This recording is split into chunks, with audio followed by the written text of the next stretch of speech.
My name is James Porter. I'm chair of Rhetoric, and it's a pleasure to be able to introduce James Redfield, whom I know through Auerbach studies. I haven't prepared an official introduction, so I'm just going to go through the CV. In case you don't know who James is, he's an associate professor of Jewish anthropology and hermeneutics and theological studies at St. Louis University, and a visiting associate professor in Jewish civilization and European civilization at the University of Chicago since 2025. His BA was in comparative literature from Dartmouth and German and French. Got his PhD from Stanford in religious studies with a stint at Berkeley as a sociocultural anthropologist, a PhD candidate, and somehow had a conversion and switched to Jewish studies. His most recent book is Adventures of Rabbah Friends, the Talmud Strange Tales and the Readers, from Brown Judaic Studies in 2025. He's also edited several volumes on the Talmud and philosophy, on the making of rabbinic pasts, and a translation with introduction of Yiddish stories by Berdichevsky called From a Distant Relation, and a number of wide-ranging journal articles from Kant and racism to creative historiography to the making of rabbinic pasts, Berdichevsky again, ethnographic authority in the Talmudic arrival scene. So there's a good deal of anthropology in James's Jewish studies, and two articles which are fantastic on Auerbach, and that's how I got to know James, and other things as well. A number of book chapters on a wide range of topics from Kant to inner Talmudic interpretation. So basically a very wide-ranging scholar in Jewish studies. So I just want to welcome our speaker, James. Thank you. Thank you so much for being here this afternoon and evening, and to Jim for the kind introduction. Can everyone hear me all right? All right, great. Yeah, it's really delightful to finally meet Jim Porter in person, having corresponded about Auerbach, and everything seems to kind of lead back to Auerbach somehow. So we've also kind of been corresponding about everything in modern Jewish intellectual history for a while. It's delightful to finally meet someone you've only been writing with, and to see other colleagues and friends like Isaac Bleeman, whose hospitality I especially appreciate, and Duncan McRae, and other colleagues who I've seen earlier today, like Danny Boyarin. So yeah, it's just kind of having a bit of a wave of nostalgia, which seems premature for a 41-year-old guy, but it's also quite pleasant in its own sweet, painful way to be back at the first alma mater, the first graduate alma mater. I was at Stanford yesterday, and it's very different. It's cool. It's bucolic. Not as political. It's good. I slept well. So let's get going. The book is called Adventures of Rabbah Friends, the Talmud's Strange Tales and Their Readers. And it is an interpretive history of a famous literary unit in one of the Babylonian Talmud's tractates of civil law.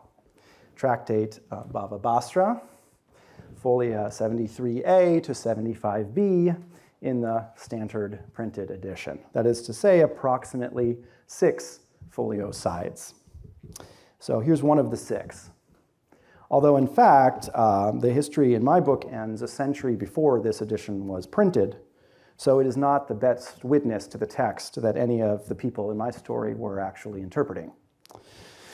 Much more relevant is, for instance, MS Hamburg 165, a manuscript from Gerona dated to 1184 CE in the Colophon, which was the base text for my semi-diplomatic, or what I like to call mildly critical text edition, which I printed in an appendix, so that you can follow here not only the base manuscript, which is Hamburg, generally a very good witness. But also you have here in the footnotes a lot of other witnesses, both direct manuscripts, copies of the text, as well as quotations and commentaries, with even some remarks on how we might make sense of all of those variations exegetically. That is to say, why did the scribe write what they wrote?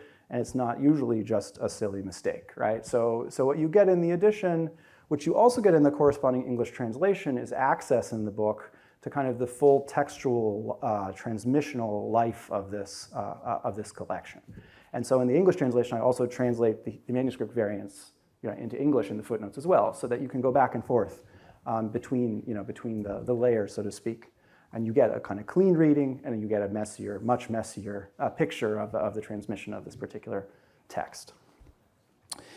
But in terms of quantity, we are dealing here with 1/10 of 1% of the Talmud.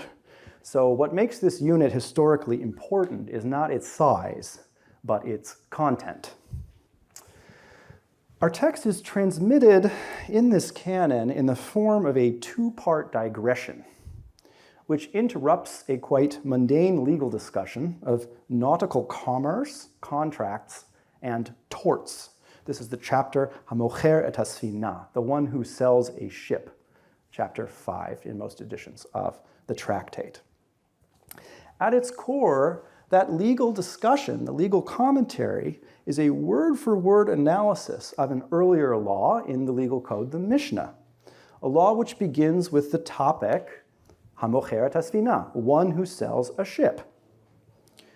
And then we have this long, completely apparently, and generally truly unrelated digression, after which the legal commentary on the same Mishnaic topic returns, exactly where it left off, as if the rabbis immersed in studying the Mishnaic law at the beginning and the end have no idea that they have just been interrupted, let alone that anything strange has been said. And of course they didn't. This indicates that our digression was inserted by later editors of the Talmud.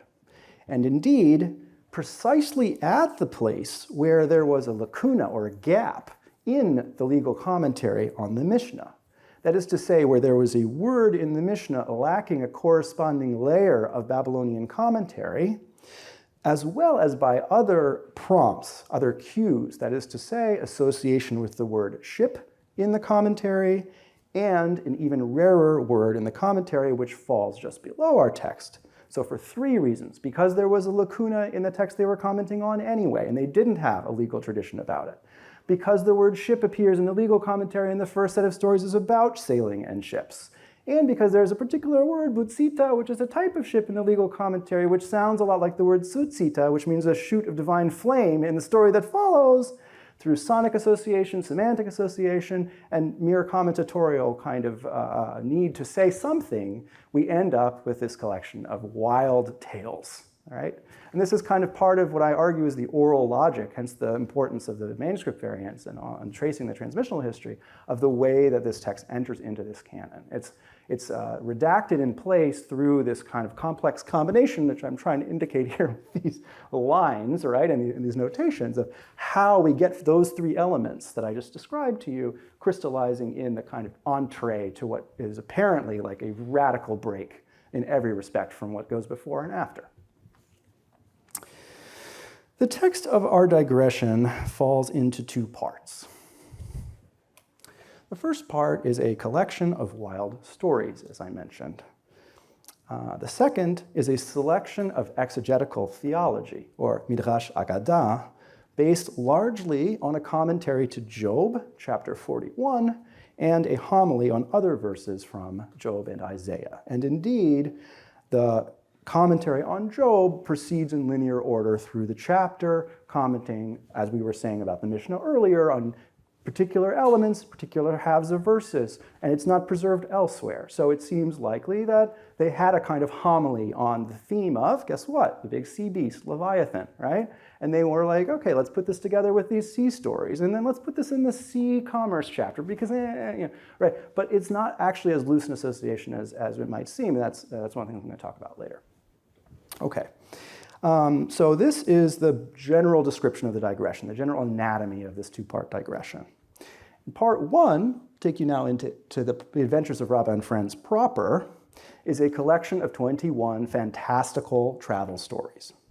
And these are broadly similar to other such stories in other cultures, such as the tales of Sinbad the Sailor in the Arabian Nights, or Baron Munchausen, if you're familiar with him. And in fact, there are even some direct parallels to Star Wars, and one of which I cite in the book. Folklore is what it is, and like many of these distant cousins, the Talmud prefers to attribute its tales to one colorful storyteller, a certain Rabbah bar Chana, who is remembered in the Talmud as a well-known but not necessarily well-regarded scholar who migrated back and forth between rabbinic centers in the Roman and Persian empires in the mid-3rd century and became a prolific student of the great sage Rabbi Yochanan at Tiberias in the Roman Galilee. Although our hero or anti-hero himself originated from the Eastern Babylonian Jewish community, and he is often portrayed in this Talmud, where this is the only Talmud where he's really important. The Palestinian Talmud has barely a trace of this character, if any. But in the Babylonian Talmud, where he was stylized as this kind of figure, he's often portrayed as fairly marginal to the rabbinic institutions where he operates. There's stories about, okay, I'm going to attend a lecture, I might as well bring Rabbah along. There's not stories like, and then Rabbah was sitting in the front row, right? Or they say, you're not actually a Babylonian in Palestine, and in Palestine you're not really, you're Palestinian, so you don't fit into the migrant community, you don't fit into the local community. He's a figure of the interloper, the person who interrupts, the person who seems to know things other people don't know because he's been places they haven't been, but at the same time, not necessarily to be taken super seriously, and it's very difficult to locate him institutionally, right? So he's a very particular kind of tradition history, which I reconstruct in the introduction by just gathering all the traditions where he appears, all the ways people talk about him, all the things he says and does, and trying to kind of paint something like a composite portrait of this figure that the audience of the sources would have probably at least had in the background as they took up his tales. After he tells these 15 tales, 6 more rabbis appear and tell their own tales, which are placed in roughly chronological order, beginning with his teacher Rabbi Yochanan and ending with one of the Talmud's latest authorities. And stylistically, in terms of content, and not only are they very similar to his tales, they're also about large beasts, but as is typical in the Talmud, not only in the law, but also in the narrative portions of the Talmud, they use certain features of his tales and they do slightly different things with them in an attempt to kind of improve upon his stories. So if he told you a story about going up, I'm going to tell you a story about going down. If he told you a story about a beast in the sea that actually belongs in the air, I'm going to tell you about a story about a beast in the air that belongs in the sea, right? And actually there's a kind of very structured pattern, which I also talk about in one of the first footnotes, to these additions which show that people were paying attention to what made his stories, characteristic and popular and interesting. All right, so after these 6 tales, which are, as I say, appear in roughly chronological order, beginning with his teacher Rabbi Yochanan, that's probably why Rabbi Yochanan begins, because of their association, we end up with Amemar, who is really one of the very last named authorities in the edited collection, right? And what this means is that the editors of the Talmud treated this story collection a lot like they treated their legal sources. They didn't necessarily distinguish very cleanly between the two genres, right? They just sort of generally place opinions in chronological order as you do when you do a Supreme Court, report. This is the precedent, this is the precedent, this is the opinion, this is the opinion. So similarly here, the earlier stories come earlier, the later stories come later. But the fact that they don't appear in strictly chronological order also indicates that Rabbah was the sort of original core of the collection. There were a lot of stories that he told, which are paralleled elsewhere, and someone decided, okay, let's make a Rabbah compilation, and now I'm going to bring some other stories probably related to his stories or inspired by them, and I'm going to kind of put them at the end, right? So that's kind of, as I show in chapter 3, through kind of a history of the redaction of the text, right, where I use very conventional source critical methods, I kind of try to show that there was kind of an oral kernel core that kind of grew in a circular kind of way, right? And there's a logic to how it was put together. But the fundamental chronological principle also shows the opposite, which is just that they didn't even care that these were stories or that what they had in common. They just preferred to follow the chronological order, right? However, a contradiction of the simple chronology to these additions also shows that multiple editorial layers and multiple editorial principles shaped the story collection, part 1, in its final form. And we can see this when we move forward from the story collection in part 1 to part 2, the exegetical theology. Because we notice that the first topic of the second part is the sea monster, or Leviathan, in Genesis, Isaiah, and Job. Now, a casual reader might assume that this topic, too, is only loosely associated with part 1 because of their shared theme about the sea and its monsters, just as both parts of our digression seem to be only loosely associated with the surrounding laws about ships. But in fact, the Leviathan, as we see in story number 20, was already introduced within the later additions to Rabbah's collection of stories in story number 20. And notably, story number 20 is also the only story which violates the chronology of the 6 additions to the original core of Rabbah's tales. According to the citation formula which introduces this story, it should be the earliest tale in the entire collection, and it features sages who lived long before Rabbah and Friends. But this attribution is misleading, as this tale has no parallels, but does bear a close resemblance to other traditions that scholars have shown to be similarly pseudo-early traditions.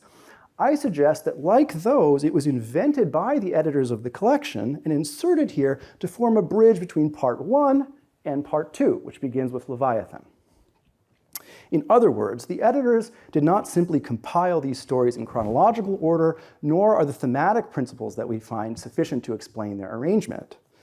They also added and created even new stories on the model of the old in order to unify both parts of this digression to form one literary and conceptual whole. Stories and exegesis, the wild and weird tales in part 1 and the serious discussion of the Bible in part 2, were thus ultimately read as a meaningful composition by students of the Talmud, and chapter 5 of the book explores how readers would have made sense of that juxtaposition as they studied our edited two-part text. But I am getting ahead of myself.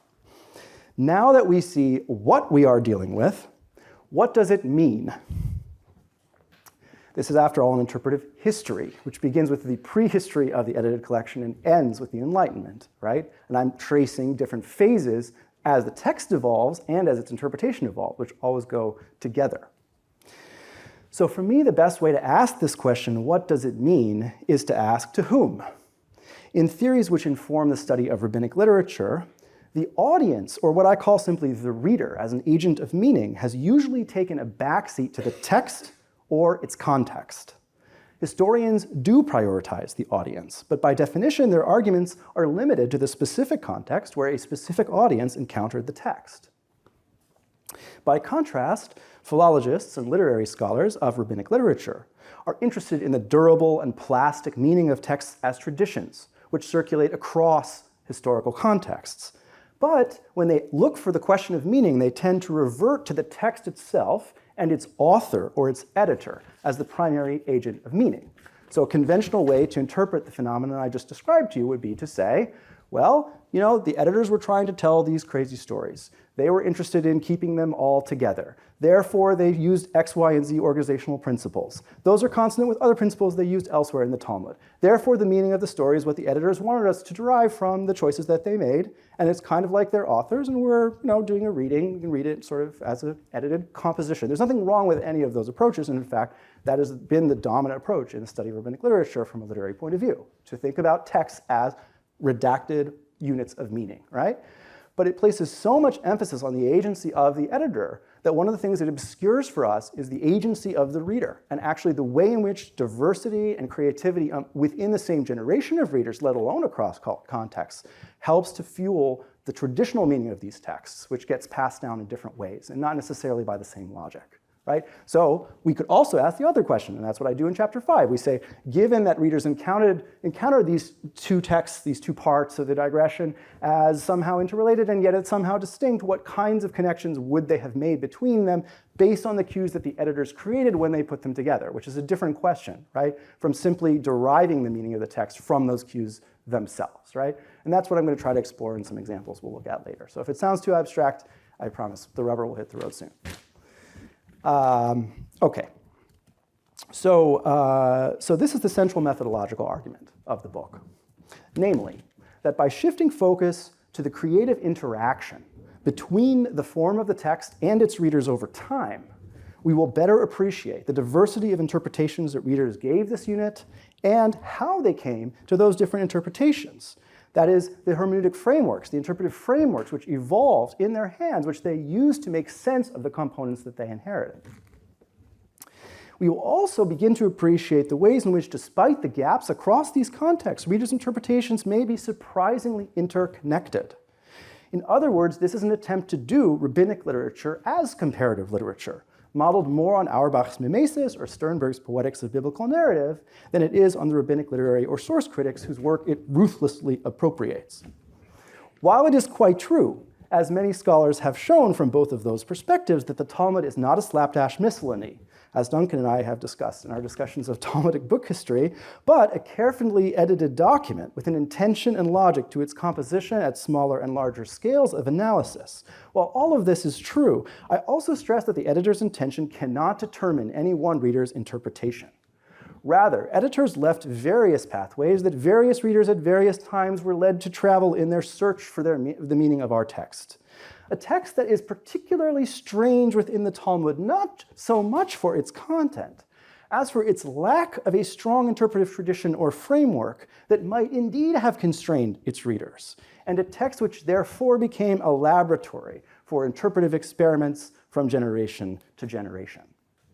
So what I try to do in the introduction, and I will not belabor all the sort of narratology that goes along with what I've just, this is the stuff I was just talking about, is to kind of create a map of reading, of the reading process itself as we think about it in the context of rabbinic literature. What are the basic core components that a reader as such has access to when they try to derive meaning from this text? Given that they're not going to just say, this is what my teacher said it meant, because it's pretty clear from the earliest layers of the tradition that the teachers didn't know, right? And that's what makes this a particularly interesting Talmudic text. It's like the strangest one, right?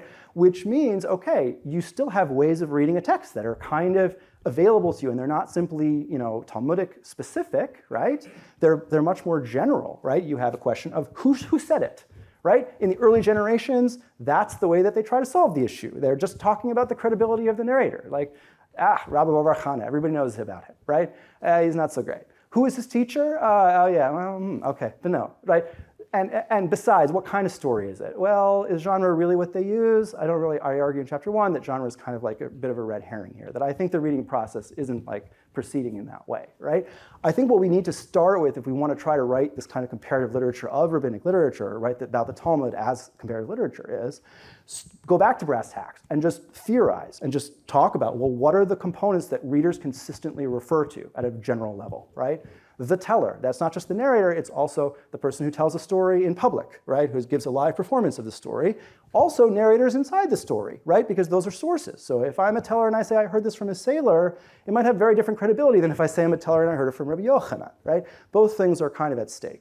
The tale itself, the form of the tale, right? This is where close reading is still valuable. We talk about beginning, middle, and end. We talk about metaphor. We talk about irony. We talk about all the things that make up a story as a story, right? There's a lot of methodology in our field for talking about that kind of level of literary analysis. It's very productive, right? There's the telling itself, right? By which I mean style, right? And I don't really mean that in the literal sense, but I mean more the stylization, the portrayal of received content in a particular manner, right? You told it this way, I'm going to tell it this way. Well, because we have a tale in common, we can distinguish what kind of tellings we're dealing with, right? And the manuscripts, I argue, are a great source for telling, because actually the manuscripts are not just about mistakes, and they're just not about lazy scribes who can't distinguish proper letters. They're about scribes who have oral traditions, inherited traditions, ways of doing the story. And very often these variants point to like nuances that may have actually come from oral performance, may have come from other traditions, that then gets transmitted, right? And so that's why I spend so much time, with the edition, and especially in chapter 3, and show that there's a whole poetics to these stories, the way they use sound, stress, and rhyme is like very profound. And there's some manuscripts that are really good at that. Other manuscripts that are like pretty weak. They seem to have forgotten how it was done, right? And I think we can learn like quite a lot about telling from looking at the written record, even though I keep arguing this is really an oral tradition.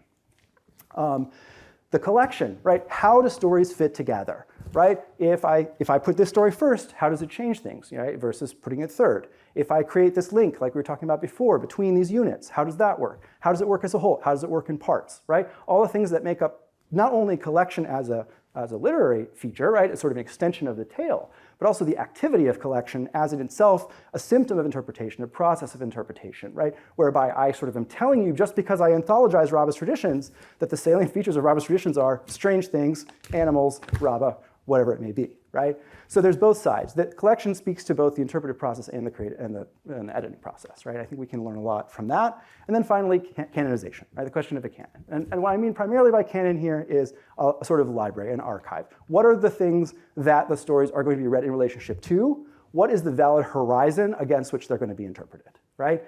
What's particularly important about these stories is that they're so un-Talmudic, if we think of the Talmud in the way that we may have been educated to think of it as a legal text, as a normative text. Why are they there? Well, that question has bothered people since the very beginning, and they've done interesting things with their answers to that question, which also helped them to think about what made the Talmud the Talmud. As they became canonized, and as the Talmud evolved, and this is what I trace in chapters 5 and 6, it became subsumed in other canons. It became subsumed in the Kabbalistic canon. And it actually then was taken for granted that these stories had profound meanings, but their horizon was extended to esoteric interpretation. So the Vilna Gaon, who's the end of the book, actually says, these things seem like negligible matters, but in fact, inside them is preserved all of the light and all of the secrets of Torah, right? We end with an interpreter who, because he already has to accept them as fully meaningful, fully canonical, gets to use a new hermeneutic, Kabbalistic hermeneutic, to derive those hidden secrets from these strange images and words, right? And in fact, he comes full circle to chapter 2, which is about the mythic origins of the stories, and draws the mythology through the Zohar back to the surface of the Talmudic text, right? So what we end up with is really a kind of circle, a ring composition, as it were, within the story of the stories. But again, I'm getting ahead of myself. I'm just trying to give you a sense of the kind of theoretical framework we're dealing with, how it unfolds in each chapter, right? On the one hand, each chapter unfolds in a linear historical order. So earlier on, some of the elements at the bottom of the diagram are kind of more salient to many readers' interpretations, and later, it's the later elements which become more salient. And I do think we see a kind of sort of evolution hermeneutically at the meta-hermeneutic level in that regard. On the other hand, synchronically, I'm arguing we can and should use these kinds of ideas to look at the reading process in any context, in any culture, right? And that's what allows us to map relationships between and across context in a different way than simply thinking that they're limited by their particular time, place, culture, et cetera. Words that we often use pretty loosely, I think. All right. I will spare you now. This is the expanded edition of the diagram that appears in the book. In the introduction, I sort of invent definitions for these ideas and talk about them further. I'm very much leaning on like a lot of reader response theory, and kind of there's a very particular kind of literature I'm engaging here. But also even in the study of the Talmud, Tzvi Septimus, a Berkeley grad, Barry Wimpheimer, other scholars are already starting to think along these lines. And in fact, Barry's new book on the Mishnah will probably develop his own take on some of these ideas in earlier rabbinic literature. So I think we're in an interesting moment when this kind of reader who has always been kind of like hiding in plain sight for us is kind of coming back into the foreground of the literary study of rabbinic literature, and I'm hoping that conversation will continue. All right, so that's the overall stakes of the book. Now I'm going to take you into an illustration of what I think actually we can learn by applying this methodology. So we're going back to the question, of the relationship between parts 1 and 2. What is the difference between editorial intention and readerly creativity as our definitions of meaning here, right? So towards the end of late antiquity, as the Adventures of Rabbah and Friends become part of the Talmud, we've noticed that the shared motif of Leviathan, which connects the two parts, right? Part 1 about the strange stories, part 2 the exegesis, this idea of Leviathan might have prompted readers to interpret the two parts in light of one another. But the same is actually true for motifs which span the entire composition. So there is an entire connective tissue, what Günther Stemberger once referred to as Quellenverbindungen, lattices, right? Which interweave, right? Like a Linzer tort or something, these parts of the text, right? And they take the form of rare keywords and catchphrases, repeated sounds, words with shared etymologies, numbers and numerical patterns, all things that belong to the kind of common texture of ancient Near Eastern compositional art, not only in the Talmud, but already, for instance, in the book of Exodus. If you read Umberto Cassuto's wonderful commentary in the book of Exodus, he's just like obsessed with 3s and 7s. Everything comes in 3s and 7s, right? And when these scribes are writing, they're thinking about things just as numerically as they are linguistically. For them, these are often interchangeable systems. Of course, in the Hebrew language, they're even more so because numbers are letters and vice versa. But it's not as if this process of like numerology that we get in the Gematria and these later mystical traditions like comes out of nowhere. It comes out of a very, very old way in which people think about their texts as kind of mathematical, right? And so, interesting in the Talmud, this is often overlooked, but in fact, I think that those numerical things, I'm going to use an example soon, are one of the kind of interpretive cues that readers would have seen much more readily on the surface of the text than we do today, because they were accustomed to encountering their texts as potentially numerically organized. Now, the distinction I'm drawing here is that from the standpoint of editorial intention, these devices do not necessarily affect the meaning of the text at all. They may have been used to make the units easier to memorize, or simply to link the separate sources in them by relatively thin connections.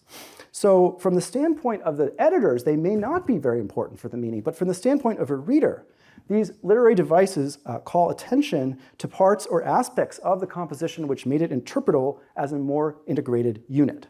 When we see evidence, and I'm not just saying we should speculate, right? And this is not to go too far in this direction, but this is where I differ from Septimus, who basically just says, if I can think that they probably drew this connection, then they probably drew this connection, right? Which is also a valid hermeneutic stance, right? But I actually think we do need to see evidence that they drew these connections in order to show that those connections were like live wires in the tradition, right? So that's one of the points where I differ from his approach, but the general tendency I think that he has is wonderful, which is to say, these associations are very powerful, they're very productive, and if, again, you see that readers draw on those associations as they interrelate texts, as they put texts together, even if those don't resolve in the form of an actual text that we have, right, their DNA, so to speak, may have been linked in some meaningful way, right? So we do need to look for evidence that readers activated those devices in order to give new meaning to parts 1 and 2. And thereby not only receiving the composition, but also recreating the composition as such. Everyone following? Yeah? Okay. I know I'm talking kind of fast. I just had some yerba mate. All right. So here's an example of such a device, which it appears at the beginning and the end of the composition, forming an envelope or bookend structure that is widely used in oral traditions like the Talmud to highlight a key message for the audience. And this is a device which is a variation on the phrase to lift up 3 parasang, 300 parasang. That's a Persian mile, which also gives the stories a bit of a local flavor because they're set in Persia. So this is, depending on the manuscript, this is either the second story in the collection or the first story in the collection. I think it actually should be the first based on something you don't need to hear about right now. Rabbah said, "They that go down to the sea in ships recounted to me. Between one wave and the next are 300 parasang. The height of each wave is 300 parasang. Once a wave lifted us up, and I saw the cradle of a star, and it was as great as the sowing of 40 griv of mustard. Had it lifted us any higher, we'd have been burnt by its heat." So in this story, the device is used to portray the vast width and height of waves which threaten to drown the sailors and ultimately the whole world. It introduces what was, as I argue in chapter 2, the theme of Rabbah's first 3 tales before this whole composition had taken shape, when they were originally interpreted in the context of pre-Talmudic Jewish lore and exegesis. That is the mythic theme of the Jewish gods' battle with the primordial waters, who represent the forces of chaos as opposed to the order of creation. Because God, quote, let dry land appear, or set the sand as the bound of the sea, as this story will conclude, a single grain of sand can subdue the mighty waves, even if they are 300 Persian miles high and wide. Thus, it is surprising that at the very end of part 2 of the composition, the very same phrase, 3 parasang, recurs in an entirely new context to express a similar theological idea.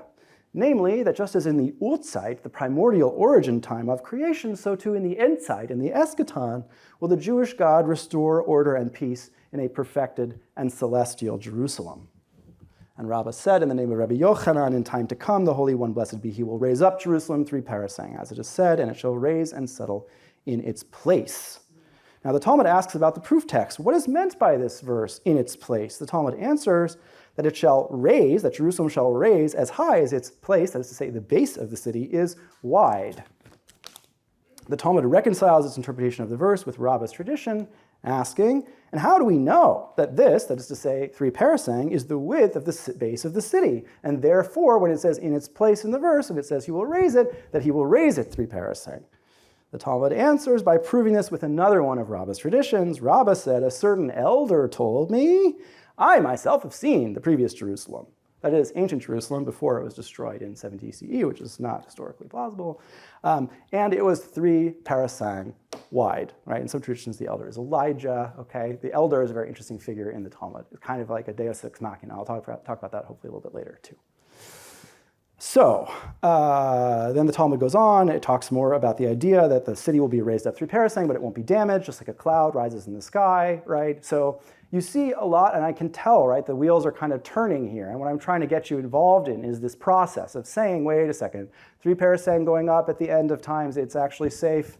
3 parasang going up at the beginning of times, it's actually dangerous because of this, because of that. And you're thinking about these connections, right? So this is exactly what I'm arguing these devices do from a reader standpoint that they don't do from an editor standpoint, which is to help you to kind of create a whole where previously you had parts, and where by forming these kinds of associations and then linking them to other parts of the text that help you to bolster them, this is how the Talmud evolves. It grows kind of organically from this kind of process of juxtaposing texts and thinking about what actually might make them fit together. So you know, I would say this catchphrase, and this is what I argue in chapter 2, calls attention to a dialectic in the original myth about the primordial waters, which is between chaos and order, destruction and restoration, danger and salvation, right? We don't need structuralism. We have this stuff already, which defines both the strange tales and the serious biblical exegesis that Rabbah transmits. So at the beginning, it's linked with this wave. At the end, it's linked with this cloud. Now we can't know exactly what readers derive from, what meaning readers derive from this connection. And surely they also disagreed amongst themselves. And that's very important for us to remember, right?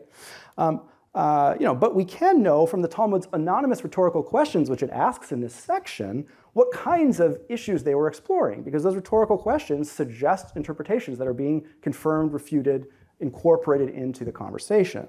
How do I know the Messianic Jerusalem will in fact be perfectly proportioned like a cube, 3 by 3, which by the way appears in lots of other traditions too? How do I know that it will be lifted up and set back down without a scratch, right? The answer to both questions is the same at the end of the composition as it was at the beginning, because Rabbah said so. That is, because Rabbah and his traditions have taught you so. Rather than a mere hodgepodge of narrative and exegesis, once it was edited and canonized, the composition gradually became more legible in terms of these themes. By now, I hope I have given you a sense of the contents, structure, and context of this strange composition, and we have looked at a few examples of how those factors shaped its interpretation by readers. But the Talmud, in its final edited form, is not the first or only context in which ancient Jewish readers encountered these tales. Some tales circulated independently in rabbinic oral tradition, where they served various purposes.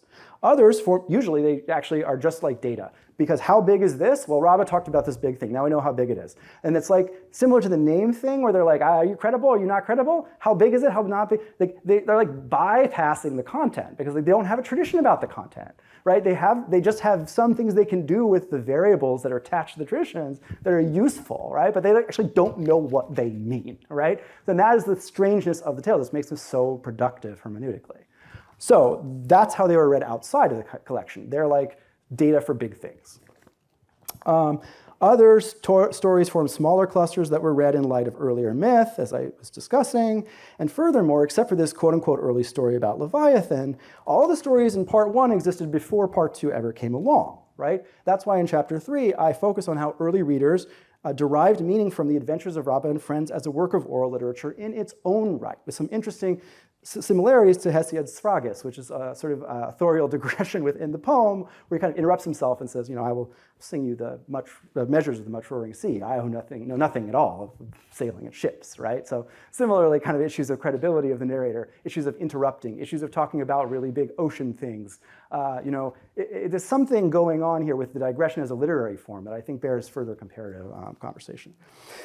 In any case, chapter 3 actually sort of treats the unit itself, irrespective of its digressive aspect, and talks about how it was interpreted as a work of oral literature by performing or listening to its poetry, by retracing it as a cosmic itinerarium of epic proportions, and by savoring its comedic ironies, which arrive in the dialogue between adventurers like Rabbah and his colleagues in the study house, who gloss, criticize, and openly mock his tale's strangeness, even as they try to tame it with traditional rabbinic norms of valid inquiry and valid evidence. We have two precious stories in which he actually comes and tells them the story, right? And then they say, well, yeah, but you should have actually looked for this instead.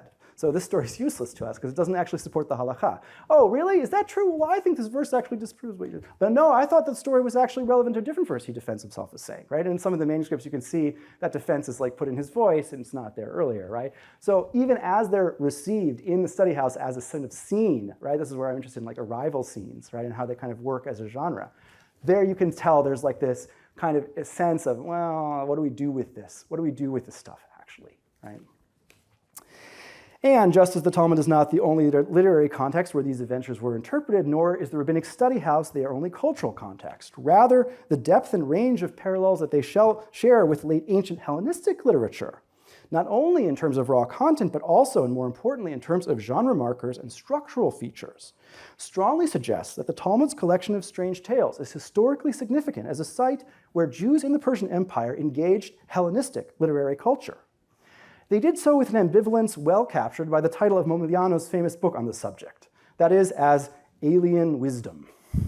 On one hand, it is clear from traces of four Hellenistic genres in this story collection, the Alexander romance, the novel, the ethnographic excursus, and lists and evocations of wonders of the world, or paradoxography, in an anachronistic but still Byzantine category, that the Adventures of Rabbah and Friends, perhaps more obviously than any other single part of the Talmud, is participating in ways of cataloging, classifying, and narrating the world that were moving from west to east in late antiquity and were increasingly popular in the Sasanian context where the Talmud was edited.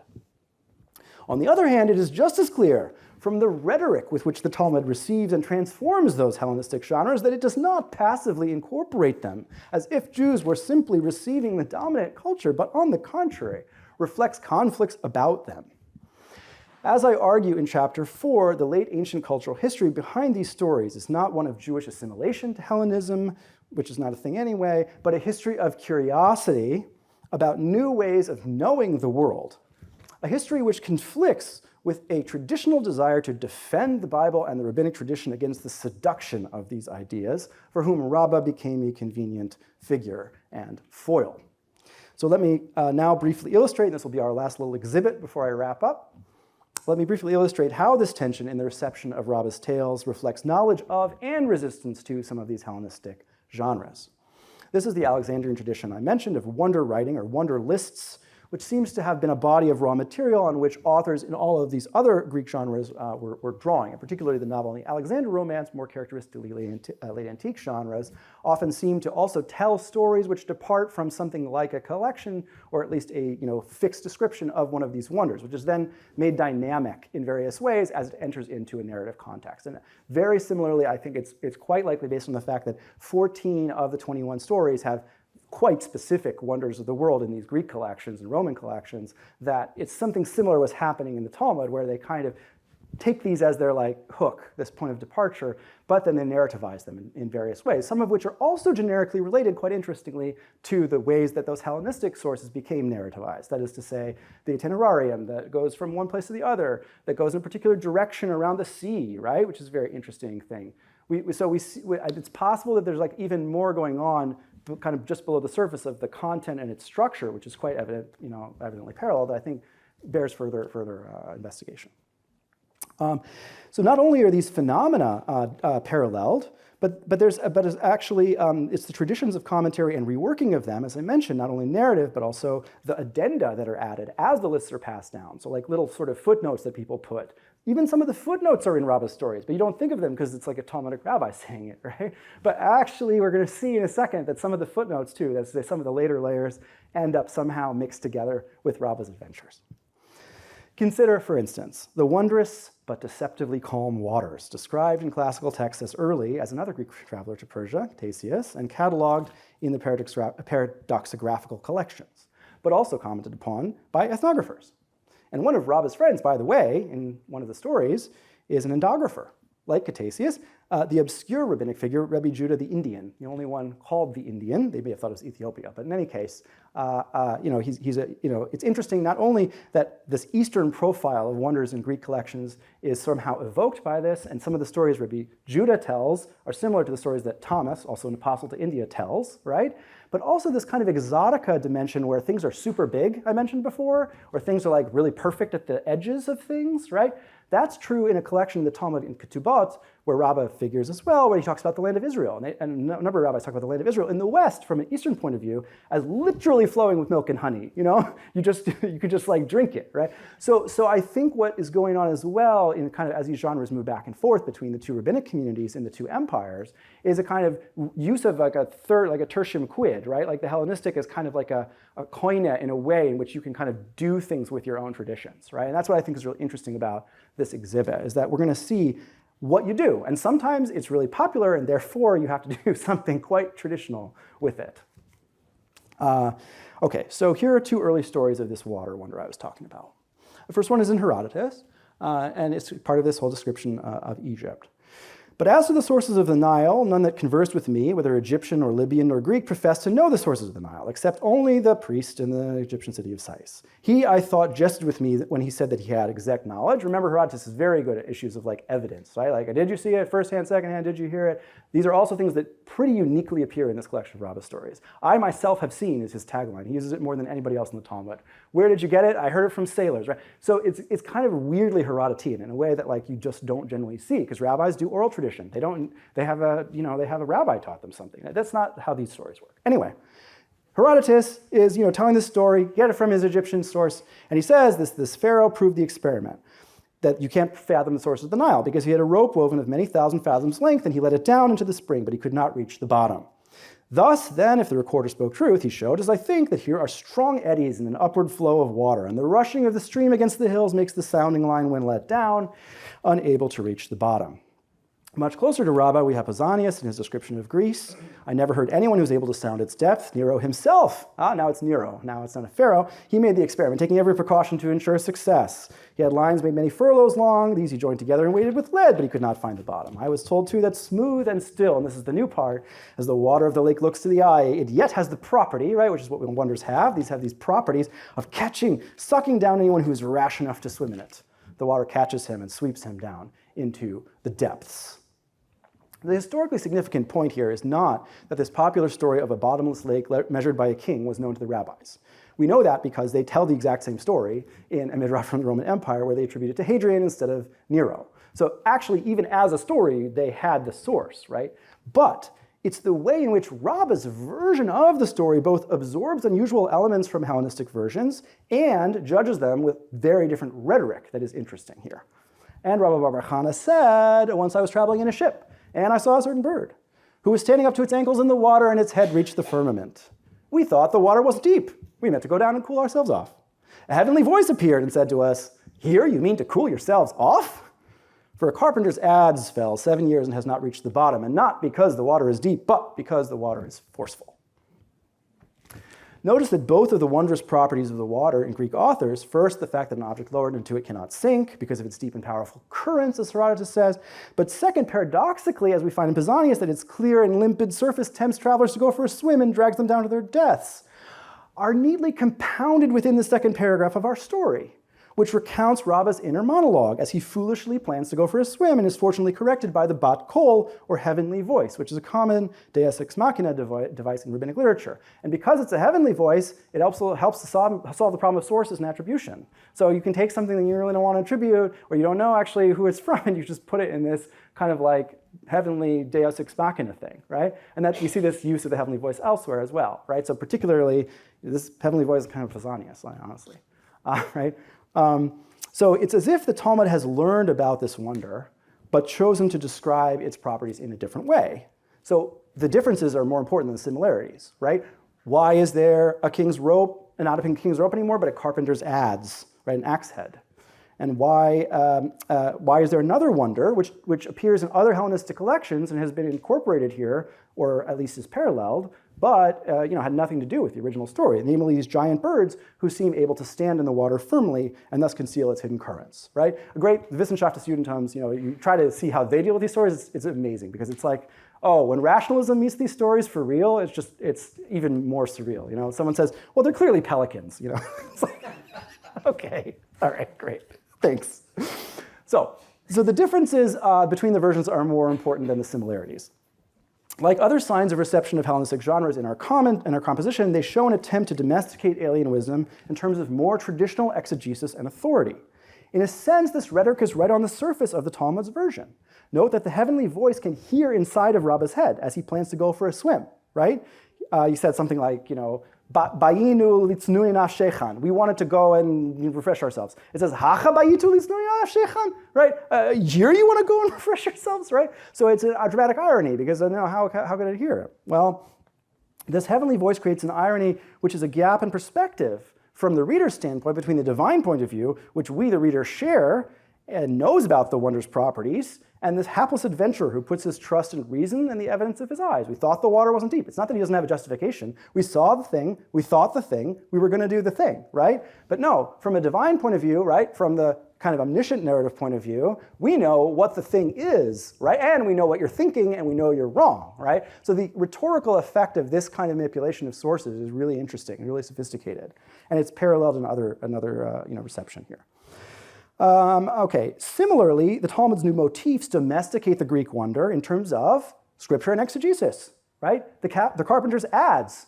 Who's learned their Tanakh here recently, right? What's the adze? Where's that? You think about, okay, what's an axe that doesn't sink, right? It recalls Elisha, right? Which he brings the axe head up to the surface of the water, right?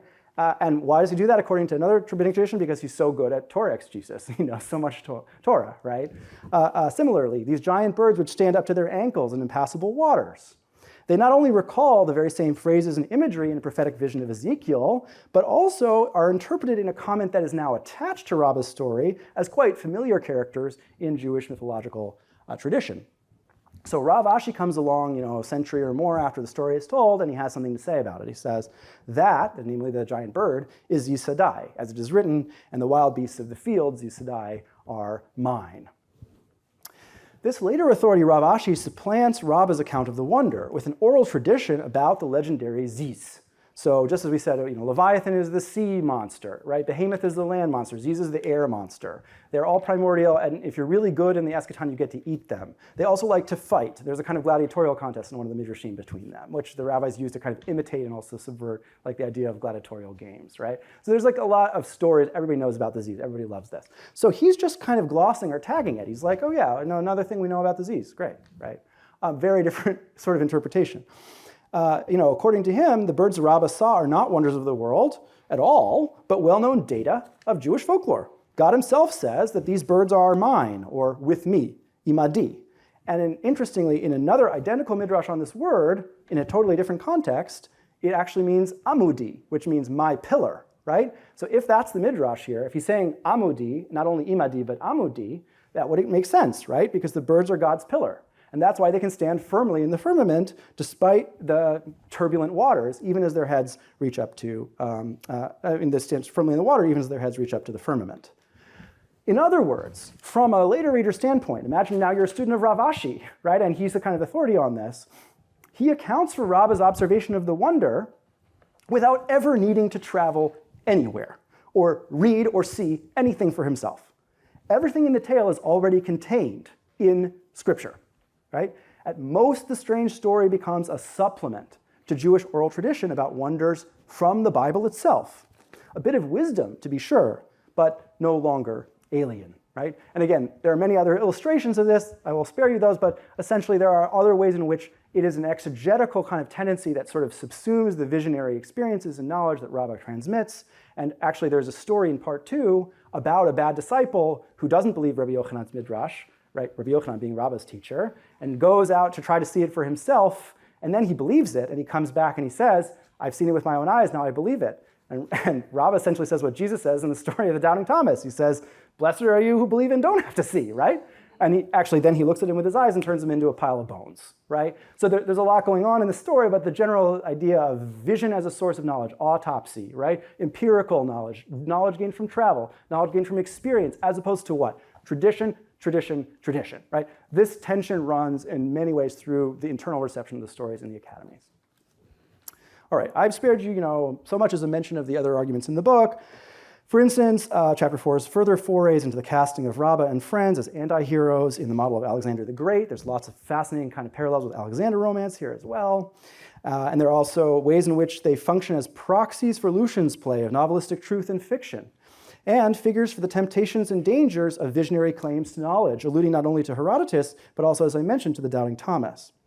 I've also spared you the introduction's account of how Rabbah's traditional profile influenced his early reception, and the final chapter, where I really go out of my depth and talk about modern stuff, talking about Kabbalah, talking about Musar, and then ending up with the Vilna Gaon. So starting with the attempt by medieval commentators in their noble, brief, and failed project of making sense of these tales in a realistic Peshat framework where they are interpreted in local context.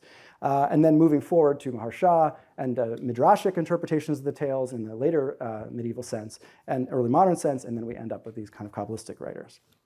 And of course, I've spared you the study of the tale's transmission with a preliminary stemma of the witnesses that even this press found too specialized to include in the book and is now only available on my website, which I think I linked to you for you there. It's just my name. I'll give it to you whatever you want. And on my website, you can peruse and download publications, but also like ephemera and essays that can only be described as optimistically in progress. And I offer them to anybody who wants to finish them or just take them. I failed to even mention that, that in fact, there are lots of great things already available in these stories in English. So if you're interested in them further, I would look at Nachman of Bratslaw's amazing commentaries, which are actually a huge section at the beginning of Likutei Moharan, and they're translated into English. There's also a whole book on Rav Kook's interpretation of the tales in English, which is very good. It has notes and stuff like that. So in the kind of modern period, when they become allegories, which they become in the High Middle Ages, and that becomes the kind of most durable and actually in some sense stable way that they're read, right? Because these strange images that get reconciled within a systematic view of like what their meaning is, right? There's a whole allegorical tradition. I'm working currently on a manuscript I discovered while I was writing the book, which is Provençal manuscripts, never been written on. It's the longest continuous commentary in the book by far. We don't even know who wrote it. And it combines Maimonidean philosophy with a Kabbalistic allegory, with traditional Talmudic exegesis, right? So, I mean, I think this laboratory you could kind of explore in all sorts of cultures and languages, and this is really just like a tip of a large iceberg. So I hope the book will like encourage you to kind of have an adventure of your own as you go through this material. And above all, I hope as this adventure of ours comes to an end, giving you some sense of why these tales were interpreted, why they were considered worth telling, retelling, passing on in Jewish tradition, not despite but because their strangeness and transgressive potential was an incentive for interpreters to find ever more creative ways to make sense of them. In order to come home, after all, someone, somewhere, once upon a time, had to go away. Thank you.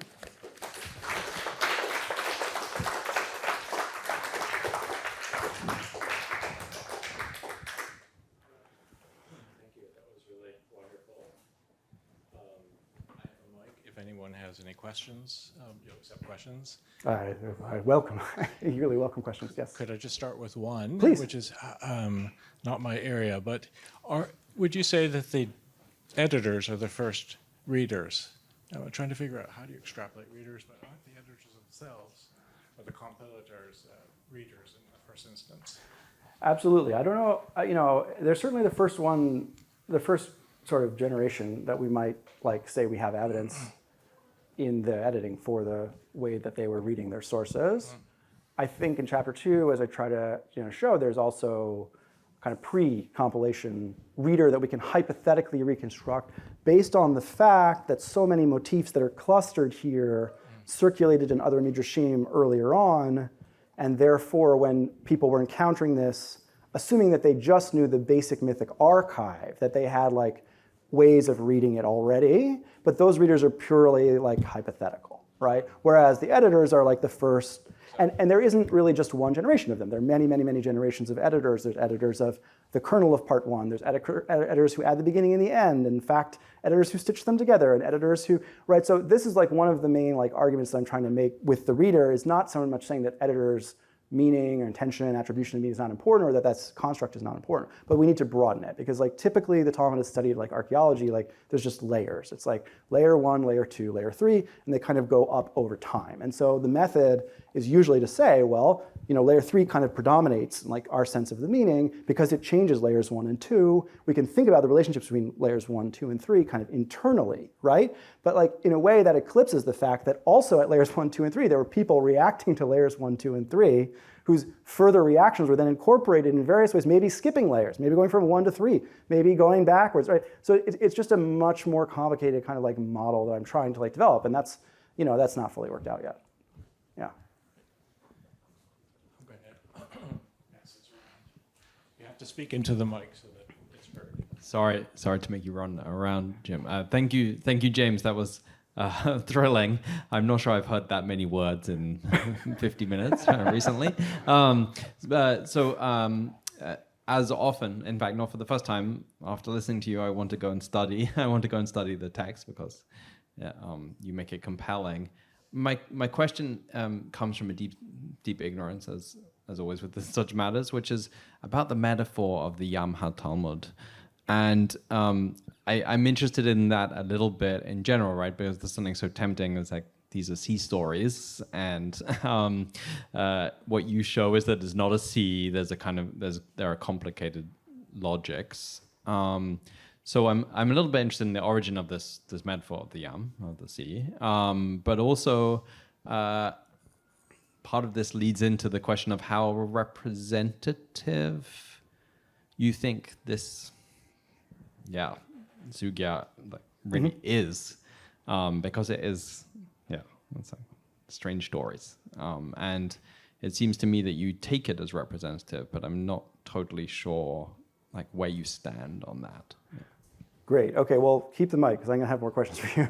So, because I want to hear more from what you mean about the second part. But the first part, Yam HaTalmud is an interesting connection. I hadn't thought about it like that. I think that's certainly a legitimate kind of association that people might have drawn, that like in some way this was a microcosm of the Talmud, and so like did they think it was representative in a particular manner because of the metaphor? Like I think that's a legitimate question, and we would have to then ask ourselves what sort of evidence would we seek to explore that question, right? And how we develop it.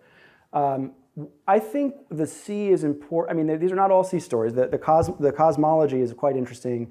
They're arranged by the cosmic elements that we basically find, so sea, dry land, air, and then also by an axis of up and down, and also by an axis of like east and west, or home and away. So there's like a complicated internal kind of order to the settings of the stories, which is pretty rich. And the reason I think they start with the sea, which I don't think was the original order, is partly just by like from the editorial standpoint, mechanical association with the word butsita and sutsita, and they're just like, okay, the word boat sounds like this other word, so let's kind of like tie them here. And like, that could just, like I said, be neutral, right? But from a like reader standpoint, there's also the question of like what a sea story is, right? Like the sea is outer space for them, right? Like people don't sail in the open ocean unless they're like Lucian and they're joking, right? Like you stay close to land, you put in a port overnight. Like the sea as it is pretty exotic, right? So the fact that you're reporting evidence from this like non-existent place to begin with, or this like extreme place, suggests to me that like it's the limits of the oikumene, like the world, the known world, that is like really at stake. And this collection of Rabbah's stories, not the whole collection, which has different logic to the ending there, but the 15 I talked about, the original kind of core, they end at the ends of the earth. They end in like a Greek kind of like vein of like, there's a little gap in the firmament, and like there might be thieves there, they might steal your stuff.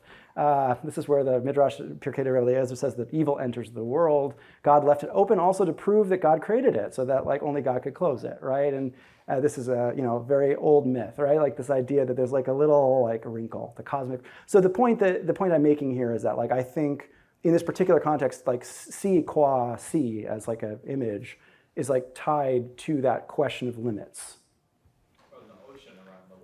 And exactly, and ocean itself, right? Ocean itself is like the encircling like feature, right? Now, going back to the question of representative, like that's what I want to ask you more. Like representative of what with respect to what? It's a double question. Okay. It's a double question. Which part of the Talmud is the most representative part of the Babylonian Talmud? It seems like a crazy question. So I think it's partly methodological. which is, can you do this? Could you just kind of move on, pick just another passage, another tractate, and would the same kind of story be possible about text and reading? So is it representative for you? And then the other part is a little bit more, how much do you think this is a kind of purple passage, that this never quite fit? I mean, you alluded several times, right, to this being a particular problem and therefore particularly open. Yeah, I see. Yeah. Well, okay, so the first question, could I do it with other things? Like I haven't, it took me like 8 years to do it with this thing, so like I don't know. And like I would love it if like other people took this and then to try to do it with something else. That would be like what you want, right? And maybe they would then say, well, like this worked and this didn't, and then like pretty soon you have a new method. Like I'm not. This is a sketch. Like this is an esquisse. Like in the like Bourdieu sense, this is not a method, right? But like I think like one of the like it's a bit of a both and answer, I would say. I mean, if you look on the surface at some of the texts that look the most like Rabbah stories, and then you ask, okay, does the method seem to work? Like based on what people have said about those texts. In the story about the wonders of the land of Israel that I mentioned, right? There's this like really complex redacted passage in which, Rabbah and other guys go and they describe these wonders. And so it is kind of similar, except it's set in this particular location. Now, there are direct things like the three parasang that I mentioned, which also appear a bunch there. There's other like really weird catchphrases that only appear like in these passages. So it's like, at least at some level of redaction, the people who put together the two weird story collections were like recycling formulae and techniques. Like that's evident, right? The question is, what is that passage about traditionally, right? Like what is the meaning, right? And it seems like from other studies of that like, it's much more about the relationship, particularly between Babylonia and Israel. Like, what is our community like? What is their community like? Who is like kind of has supremacy? Who has the claim to origin? All these like mythological issues, right? Now, is that related to the conversation about Rabbah stories? Somewhat. I also think that like the thrust of the conversation is like somewhat different. I think it's much less about the regions and it's much more about the world, our place in the world, and what can we know about it, right? And so I guess that's where it's a both and. I think we end up with the Talmud, like what I'm really trying to do is just like think about the Talmud as a whole library, think about it as a university, think about it as all the disciplines, think about it as everything at once. Like it's a comprehensive intellectual culture. It is not like a representative of Jews, right? Like that is like the wrong way. In fact, it's very unrepresentative, speaking of representative, of Jews in very many cases, right? Historically in particular, right? So I think we should kind of sort of play with this question, further. My question is maybe sort of related to Duncan's. I mean, in a way, horizontally. I was wondering if, I've read the book yet, if you were interested in or you do consider this excursus in light of some of the others, which are similar and different, right? Some of them don't recover and do not resume the Mishnah. You just go off and you never come back. And some do the dream book in Brachot or the passage in Eruvin where all the road stories are. There are similarities and differences, and I wonder if you explored that or were interested in that and what you found. I'm very interested in it, and Shai Secunda has, as you may know, a work coming out on this precise subject. So like, I'm very excited to see what he has to say, because he basically devotes himself to like mapping these digressions and thinking about what makes Talmud as a kind of library and as a kind of meta-genre in terms of how these digressions are variously prompted, incorporated, made sense of, et cetera. So like, I'm curious.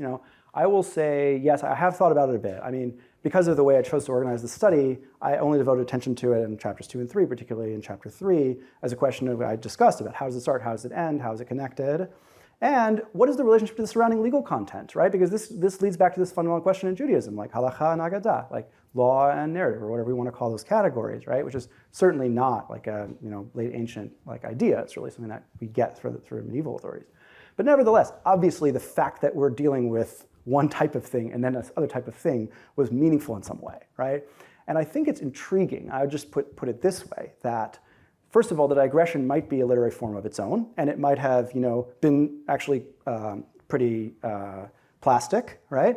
And when we look at some medieval authorities, they point to our passage and they say, this is a classic example of why the Agadah, because now they do have that category, is intended to enlighten, distract, please, sustain us with raisin cakes as we are hunched over, learning the law, right? So the point of Agadah in this telling, and this is the example, the paradigm for it, is to, wake us up. Now, usually this is taken as just a diss, okay, they didn't like Agadah because halakha is the only thing that's important. I actually don't think that's true. I think the fact that they appear as a digression in the precise way that they do is telling you, and the reason they selected it is because it is digressive, therefore we see that halakha and Agadah go together in a certain way, which means we have to ask ourselves from the reader's point of view, what sense do they now make of the law when they go back to it, right? What sense, there might be a relationship, and I suggest a few ways in which, at least in the intro part, there is potentially a way you could actually connect them, right? Now, one more thing I'll say about this, and you mentioned the Dream Book, which is an amazing text, and Chaim Weiss has a wonderful book on this that's really translated to English, but it's a fascinating text. Where I engage with that, and this goes back to Duncan's question, is that clearly interpreters at various times are saying not so much is this representative, but rather what is this like, right? And what kind of intertextual relationships can we create? Not just from verse to from midrash to midrash, but at a larger level. And it's the Dream Book in the Middle Ages which provides them with the exegetical key for the stories, because they're oh, look, he talks about this image. Well, when the Dream Book tells us what the image means. Therefore, if Rabbah's now canonized, right, if he's at the finer layer of the constellation, and he's a sage, and he's teaching in parables, and he's teaching us wisdom, well, fortunately, the text also tells us already what he meant, which is what he meant from the beginning. He meant to teach us about the thing that the image means in the Dream Book, right? So it's like a decoder ring, and they actually kind of put them together in this amazing way. Now, the Kabbalah comes along, and that's not even necessary anymore. You don't even need the Talmud anymore to interpret the Talmud, because you have the Sefirot, and you have this entirely new apparatus. So the kind of question of canonization doesn't end. The boundaries of it don't end with that. But it's it's a later interesting development. Yeah. Has it been done, or do you think there might be any worth into looking at a statistical analysis of how frequently Persian loanwords are in different sections, and whether from that you could predict literary techniques or styles or digressions? Yeah, so a couple of related things are going on in light of your question. I mean, one thing is loanwords themselves, or the sort of prevalence of Persian material in this passage, right? And it's been studied extensively by Reuven Kipperwasser and others who've published on it, that in the Vesta, so the sacred text of Zoroastrianism, there's almost a side-by-side, parallel set of stories which correspond to the beginning of Rabbah's story. So that's rare, right? And it's quite striking, and it's not random. I don't do Pahlavi, I don't do that stuff. So I'm just following and saying, okay, that's a valid historical context for that particular period, right? That's not the work I'm doing. But again, it's limited to that context. So, it's a certain take on it. Now, one thing that they do say, which I disagree with, it presumes a certain type of reader as well. So they mention that in the Zoroastrian text, there are these mythic beasts and animals and gods, and therefore, when they're found in the Talmud and they have a different connotation, the Talmud must be polemicizing against them, must be attacking them, based on just the content alone. So they fill in the gaps of their construct of the reader and just assume that any difference equals polemic or equals hostility towards the other, right? I think we need more evidence for that. I don't think that we can just project that so much onto the text. And one of the things that fascinated me as I was working on this book for, as I said, 8 years is how insanely subjective the most quantitative or objective philology may be. I'm not using them as an example of that. This is just a generally true thing, that it's so much of it is just this impression of it feels this way to me, and then now, statistically, there are lots of Persian elements beyond content, even oral things, they say in some manuscripts. And so new, essentially, a kind of tag that's very Persian. That there's the parsang I meant. I mean, there's tons of things that kind of give it a local flavor. But it's a little bit difficult for us to tell. Are those signs of direct influence? Is that a result of just borrowing, which would be the assumption we usually work with?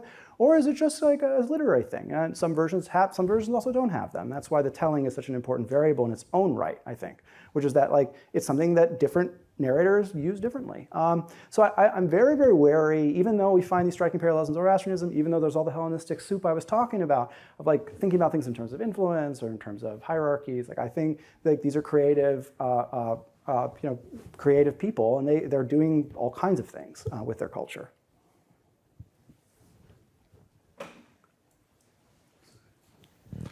Thanks for a really interesting talk, James. When I saw the headline for the talk, myself and actually some of my students, one of the first stories that came to mind was the Oven of Aknai, right? And so I'm just curious. I mean, that seems like it's sort of a complicated genre for what you're talking about, but the sea is important. It certainly has agadic elements. Meanwhile, it has really important halachic implications as well. So I'm just wondering if it's something that you... I have to assume you have thought it through in the context of this, given how canonical the story is. Well, okay, so this goes back, and I wish Duncan were still here, but it also goes back to the question about, about the relationship between the digressions and their context, right? So like the Oven of Achnai story, right? As Rubenstein shows in like a meticulous analysis of this story, there is a prompt in the halakha, which is about like shaming your colleague and like verbal wronging, ona'ah. Like that's the like cue, which then we have all sorts of stories about people and they're shaming their colleagues. And in fact, there's a new book by Frankel, I forget his first name, it just came out, not Yoina, where he has a whole collection, it's a whole study just of this, of like shame stories between colleagues, okay? So that it's interesting, as Rubenstein shows, that like what we get in the agadic portion, on the narrative portion, is expounding on the implications of the norm, which is stated at the beginning, right? And so the two are connected.